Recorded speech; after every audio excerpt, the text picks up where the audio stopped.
Halo teman-teman, selamat datang di channel YouTubeku. Channel ini menceritakan banyak hal yang berkaitan dengan desain, pengalamanku, dan cerita-cerita kreatif lainnya. Namaku Satrio Nitratmojo, saya seorang desainer grafis dari Surabaya dan saya telah menggeluti profesi ini sejak tahun 2005. Oke, sesuai permintaan dari beberapa teman, di video kali ini saya ceritakan bagaimana cara saya melakukan brainstorming dan mapping untuk merancang sebuah logo atau identitas visual. Tapi, cara saya melakukan brainstorming untuk konsep-konsep logo yang saya post di Instagram ataupun Dribbble, tentu cukup berbeda kalau saya melakukan brainstorming untuk konsep-konsep logo dari sebuah real project. Karena kalau saya merancang konsep logo yang merupakan bagian dari latihan harian saya, prosesnya itu lebih mengalir. Soalnya gak ada brief dari klien dan yang menentukan ya saya sendiri. Jadi mungkin sebaiknya saya ceritakan bagaimana cara saya melakukan brainstorming dan mapping ketika saya mengerjakan sebuah real project. Karena saya pikir ini lebih bermanfaat buat teman-teman yang menonton video ini.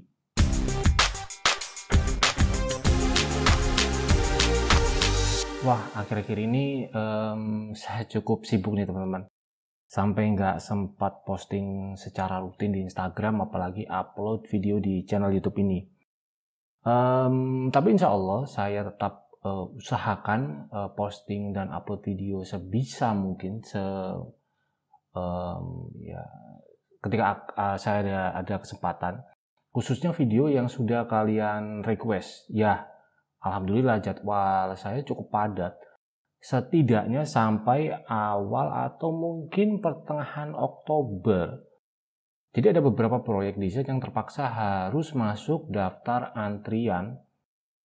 Dan ada beberapa virtual workshop di New York yang harus saya siapkan materinya. Dan ada beberapa kegiatan-kegiatan penting lainnya. Ya, semoga teman-teman juga mengalami hal yang sama ya, lancar rezekinya dan banyak proyek-proyek yang dikerjakan. Amin.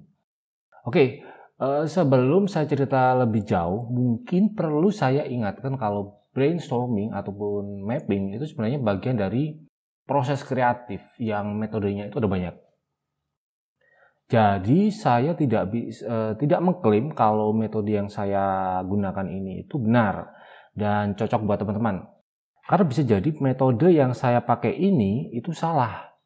Apalagi saya ini bukan seorang yang sangat ahli di bidang ini. Justru saya ini masih butuh banyak belajar.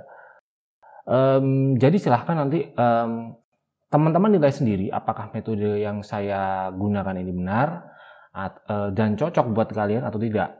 Kalau salah, tolong jangan diikuti dan silahkan koreksi saya. Oke, jadi proses kreatif itu sederhananya saya bagi menjadi 5. Yang dimulai dari menggali informasi, kemudian riset, mapping, brainstorming, dan desain atau eksekusi. Sebenarnya sih sesuai kebutuhan aja, jadi nggak harus 5 proses itu yang saya lakukan. Soalnya kadang bisa berkembang menjadi 6-7 proses mungkin, tapi kadang cuma 3 sampai atau 2 proses saja. Oh iya, kalau teman-teman ingin belajar khusus tentang metodologi riset, saran saya sebaiknya belajar dari buku. Banyak kok buku-buku yang membahas tentang metodologi.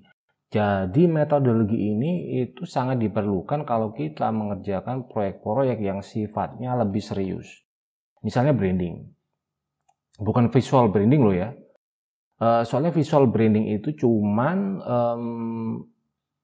salah satu bagian dari branding secara keseluruhan. Oke, kembali lagi ke proses kreatif. Biar mudah dipahami, anggap saja saya akan mengerjakan sebuah proyek desain logo atau identitas visual untuk sebuah produk. Misalnya nih ya, saya ditugaskan mendesain logo untuk salah satu produknya Ford. Ford kan produknya banyak, mulai dari Ford Mustang, Ford GT, Ford Match One, sampai Ford Bronco. Nah, masing-masing dari produknya itu kan punya identitas visual yang berbeda-beda.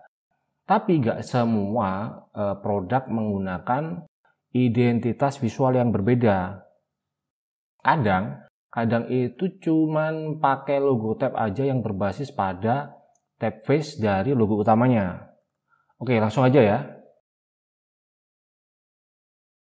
Tab yang satu ini itu jangan pernah dilewatkan karena ini itu adalah bagian yang paling penting untuk memahami apa kebutuhan seorang klien. Memahami bisnisnya, memahami produknya, serta apa alasan dan tujuan klien melakukan hal ini. Jadi pada tahap ini kita harus mampu dan bisa menggali informasi sebanyak-banyaknya. Sesuai kebutuhan kita pastinya. Kita akan lebih banyak bertanya dan mendengar penjelasan klien. Mulai dari menanyakan informasi mengenai perusahaannya, brandnya, sub-brandnya, produk-produknya, dan sub-produknya jika ada. Kadang saya menghabiskan waktu antara 1-3 jam pada tahap ini. Khususnya jika pertemuannya itu secara langsung atau tatap muka, bukan secara online. Kalau secara online biasanya nggak sampai 1 jam, ya paling lama 1,5 jam lah. Oh ya, dan sebagai informasi saja, pada tahap inilah kita bisa berkesempatan membangun kedekatan dan ikatan emosional dengan klien kita. Jadi saran saya jangan sia-siakan kesempatan ini. Kemudian mulai dari pertanyaan-pertanyaan yang mendasar dulu. Misalnya, ini mobil jenis apa sih? Terus yang membedakan produk ini dengan produk-produk Ford yang lainnya itu apa? Nah, klien pasti akan memberikan penjelasan yang panjang. Dan ketika ada hal yang tidak kita pahami, jangan ragu menanyakan hal itu kepada klien. Tunjukkanlah kalau kita sangat tertarik dengan produk ini supaya klien lebih bersemangat menjelaskan secara jelas dan menyeluruh.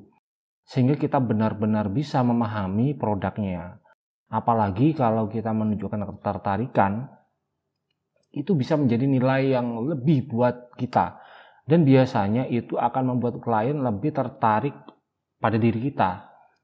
Kemudian tanyakan hal-hal penting lainnya. Misalnya produk ini dirancang untuk apa, untuk siapa, dan kemana Ford akan memasarkannya, berapa harganya, apa alasan mobil ini dibuat, kesan apa yang ingin ditampilkan pada identitas visualnya, apakah identitas visualnya harus ada konektivitas dengan brand identity-nya. Oh ya, tanyakan juga apakah mobil ini memiliki kompetitor. Kalau ada, siapa saja kompetitornya. Atau justru mobil ini itu tergolong pioner karena belum ada produk seperti ini sebelumnya. Jadi terus gali informasi hingga kamu merasa informasi-informasi yang kamu butuhkan itu sudah cukup untuk melangkah ke tahap selanjutnya. Jadi di dalam tahap ini kita menggali informasi dari dalam, bukan informasi dari luar. Karena menggali informasi dari luar itu lebih banyak dilakukan pada tahap riset. Di dalam tahap ini prosesnya itu bisa bermacam-macam seperti yang saya sampaikan di awal. Kalau untuk proyek yang lebih serius seperti branding, city branding, atau bahkan nation branding, perlu metodologi riset yang benar dan tepat. Jadi gak bisa cukup menggunakan intuisi saja. Soalnya bisa kacau hasil akhirnya kalau cuman berdasarkan intuisi. Apalagi seperti nation branding, itu sudah pasti menghabiskan biaya yang sangat amat besar. Dan merupakan sebuah proyek yang sangat berisiko tinggi. Jadi sepertinya saya cukup ceritakan metodologi yang sifatnya lebih sederhana. Seperti yang biasanya sering saya lakukan untuk sebagian dari proyek-proyek yang pernah saya kerjakan, sebagian. Jadi tahap ini itu cenderung kebalikan dari tahap sebelumnya, karena kalau pada tahap ini itu kita lebih banyak menggali informasi di luar secara mandiri, supaya kita bisa lebih mengerti, mendapatkan fakta yang baru atau melakukan penafsiran yang lebih baik. Setelah kita tahu produk ini itu dipasarkan ke mana, sekarang saatnya kita gali informasi segmen pasarnya. Misalnya mereka ini, pasarnya ini itu lebih suka musik genre apa? Apakah sudah menikah dan berkeluarga? Untuk olahraga, mereka lebih suka olahraga apa? Klub atau tim olahraga favorit mereka itu siapa? Apalagi ya? Apakah mereka lebih suka traveling atau justru lebih suka di rumah? Kalau mereka beli suatu produk, biasanya lebih suka produk dengan desain yang seperti apa, kemudian produk apa saja yang mereka sukai, warna apa yang mereka favoritkan, sedangkan untuk typeface mereka lebih suka typeface yang seperti apa. Terus apa lagi ya? Terus mereka lebih senang logo yang seperti apa, dan masih banyak lagi. Sebenarnya yang ideal itu harus ada kuesioner sesuai segmen pasarnya, teman-teman, di beberapa kota dan negara. Jadi output informasinya itu lebih akurat, nggak berdasarkan perkiraan. Itulah kenapa proyek semacam ini itu pasti membutuhkan biaya yang sangat besar. Apalagi setiap orang yang berpartisipasi di dalam kuesioner itu biasanya mendapatkan bayaran. Dan untuk perusahaan-perusahaan kecil atau menengah biasanya agak berat ya kalau mengeluarkan biaya yang lumayan besar untuk proyek-proyek seperti ini. Dan itulah kenapa terkadang intuisi tetap diperlukan sesuai kebutuhan. Kemudian kita kumpulkan data-data tentang produk kompetitornya berdasarkan dengan harga dan jenis mobil yang sama. Jadi kita cari tahu gimana identitas visual mobil, misalnya dari produk Honda, Toyota, BMW, Mercedes-Benz, Chevrolet, Tesla, dan seterusnya.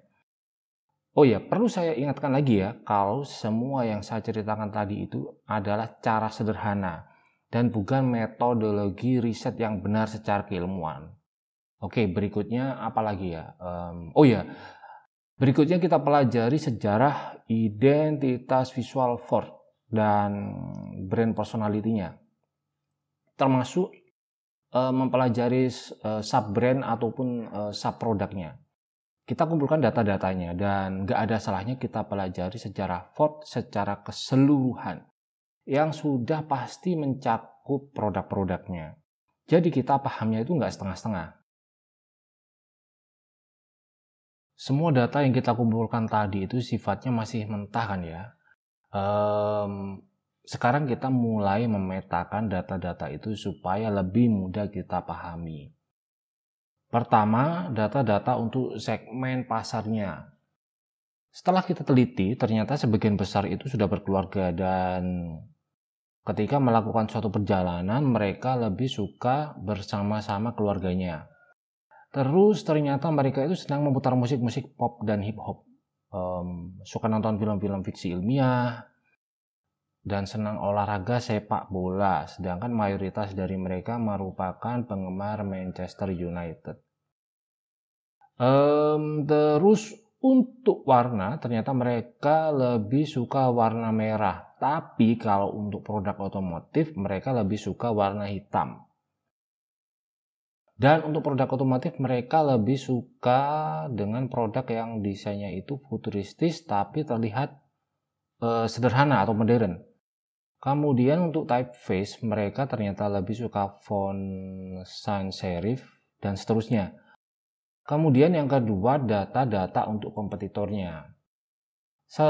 Ternyata setelah kita cari tahu, ternyata produk-produk ini itu memiliki kompetitor dari produknya Chevrolet, Toyota, Tesla, dan BMW. Sedangkan untuk merek lainnya untuk saat ini masih belum memiliki produk sejenis. Jadi tugas kita di sini adalah mengumpulkan identitas visual dari produk keempat merek tersebut. Selanjutnya yang ketiga adalah data-data internal dari Ford itu sendiri. Jadi kita sudah mendapatkan brand personality dari Ford itu sendiri, kemudian kita sudah mengumpulkan gambar-gambar logo Ford dari awal perusahaan ini berdiri hingga sekarang. Terus kita sudah mendapatkan foto ataupun gambar logo-logo produknya dari waktu ke waktu, dan kita sudah mengumpulkan identitas visual dari setiap produk Ford pada saat ini. Nah, seluruh dari data-data tersebut akan kita apakan? Nah, di sini yang penting, sederhananya kita petakan seperti gambar ini.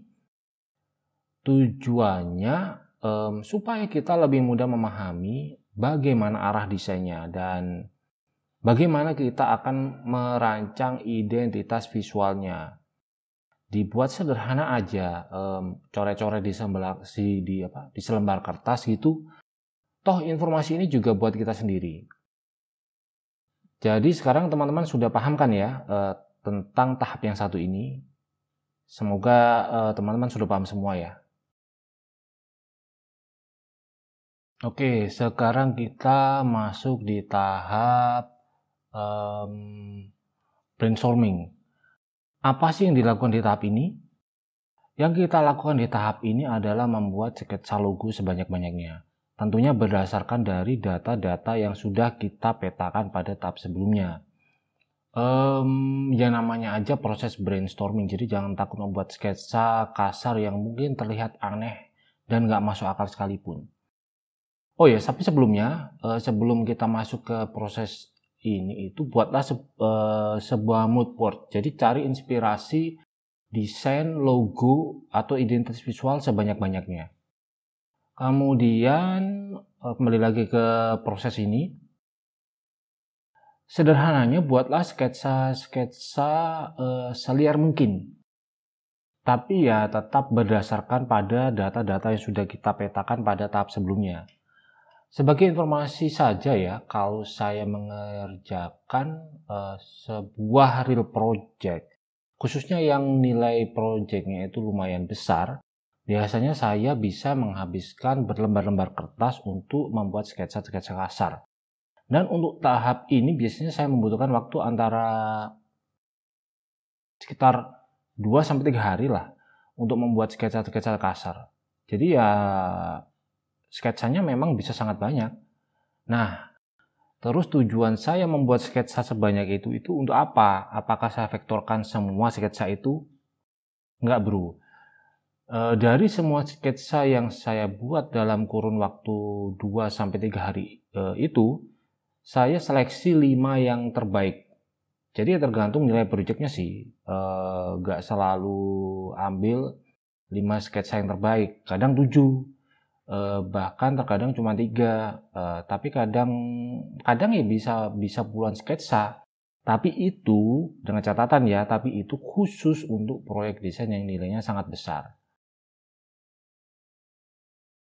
Nah, tahap ini adalah proses yang biasanya teman-teman lihat di video-video saya. Ketika saya memvektorkan sketsa-sketsa kasar. Di dalam tahap ini jika dibutuhkan, saya juga melakukan pemilihan font yang cocok untuk mendampingi logogram atau logo mapnya. Tapi memang lebih sering saya merancang logo type-nya itu sendiri, mulai dari awal sampai selesai. Nah, sebelum saya membuat versi vektor logo type ini, saya juga membuat sketsa kasarnya. Biasanya kalau klien nggak mau beli lisensi suatu font yang biasanya yang harganya memang cukup mahal, maka saya tawarkan logo type yang saya rancang sendiri, tapi tentunya dengan biaya tambahan.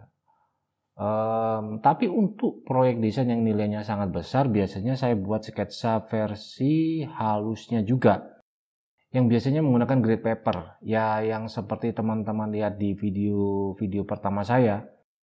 Tujuannya apa saya membuat sketsa versi halus?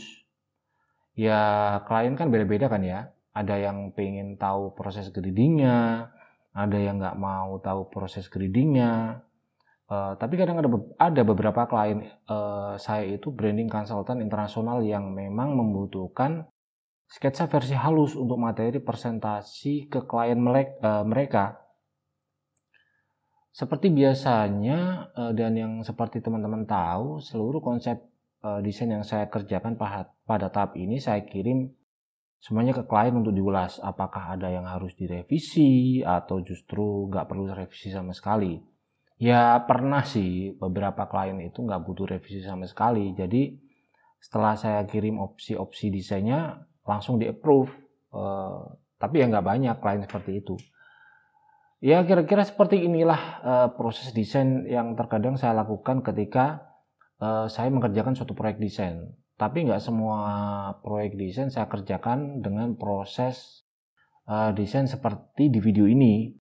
Ya, yang sudah saya sampaikan di awal video, ada sebagian proyek desain yang menggunakan metodologi riset yang benar secara keilmuan. Tapi tentunya proyek-proyek desain yang seperti ini itu nilainya pasti sangat besar dan butuh waktu berbulan-bulan untuk menyelesaikannya. Dan untuk proyek-proyek yang besar seperti ini biasanya menggunakan sistem kontrak yang biasanya saya dikontrak selama 1-2 tahun. Jadi biasanya saya itu minta dibayar per bulan selama 1-2 tahun itu. Oke teman-teman, terima kasih sudah menonton video ini. Jangan lupa subscribe, like, share, dan video ini ke media sosial kalian. Oh iya, kalau kalian ada pertanyaan, jangan malu-malu tanya melalui kolom komentar di bawah ini ya.